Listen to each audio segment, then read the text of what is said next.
our first given is the trapezoid formula. There is a given trapezoid with the area. We all know that the trapezoid varies jointly. Let me emphasize this one. Varies jointly as the height, h, and the sum of the bases, the first base and the second base. Ito yun. Okay, the height is given as well. And we want to find the equation. Equation ang hinahanap dito, or another term, formula or representation of the joint variation where the given is area equals 40 square meters. Also, given din yung height natin na 4 meters at yung dalawang base natin na 8 meters and 12. Okay? So, paano natin gagawin yon? Okay, first is to write this particular solution or sentence solution here. No? Isa-isahin natin, i-dissect natin tong particular solution na to. The first is this one.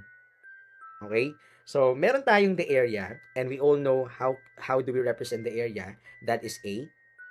Right? The area is A. Medyo laki natin yung ating given. Okay, the area is A. Masyado na malaki. Okay, also, we have varies jointly. When we say varies jointly, we are referring to the constant. Okay? And there is an equal sign here, don't forget. As the height. Okay, meron tayong height here.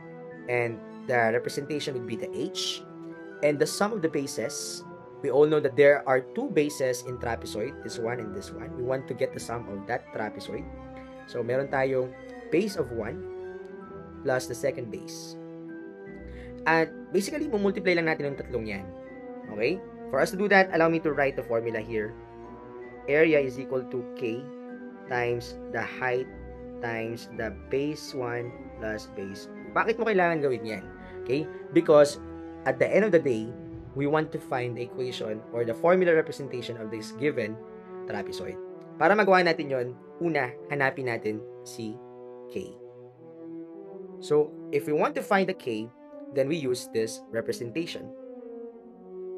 For us to do that, let us use the given here. Okay? We all know na may mga given tayo. Ang given natin is yung area. Ano ba yung area? That is 40, right? May height din tayo, tama? The height is 4 meters. And the base 1, meron tayong base 1 na 8 meters. And the base 2, meron din tayong 12 meters. After doing it, meron tayo ditong equation. We want to change this 1. Okay? If we want to change that, we can make it as 40 equals, of course, meron tayo ditong K. Yun yung hahanapin natin. So, we want to write K here. Okay? Times the height. The height is 4. Okay? As indicated here. Also, meron tayong unang base at pangalawang base. Yung unang base, ang given is 8. Plus, yung pangalawang base, meron tayong 12. Okay? So, na-substitute na natin or na-plug in na natin lahat ng mga given dito. So, simplifying it, we have 40 equals K. Adding this one, 8 plus 12, that is going to be 20, right? And finally, we can multiply 4 times 20, that is K or 80K equals 40. Again, bakit naging 80? Because 4 times 20, that is 80. Sinulat ko lang sa umpisa or sa unahan. Okay? To find the K, because that is our goal, divide both sides by 80. And when we divide both sides, the remaining would be K equals 40 divided by 80. We can get the lowest term, that is 1 over 2 or 1. And that's it. No? Finally, dahil nakuha na natin tong K, we can say na ang equation itong ating trapezoid is the area. Okay? Sulat ko lang ulit itong formula representation na to.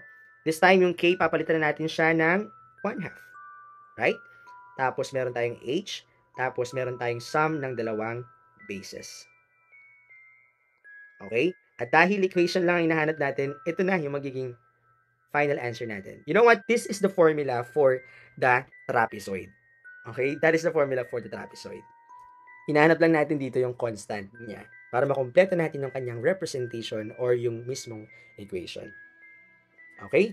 So, now, I'm gonna try your previous knowledge about this particular shape, which is rhombus. Ganun din ang gagawin ninyo First is to find the given. May mga given na dyan. Okay? So, these are the given. And finally, after finding the given, may nakalimutan pa tayo. Wala naman tayo nakalimutan. After finding the given, solve for the k. Okay? Once na ma-solve mo na yung k, ilagay mo yung k dun sa mismong equation to complete the formula for the diagonals or a given rhombus. The formula for the given rhombus. Okay? So, that's it. Take time to think and analyze what should be the answer for this particular matter. So, we will tackle this particular topic in our classroom.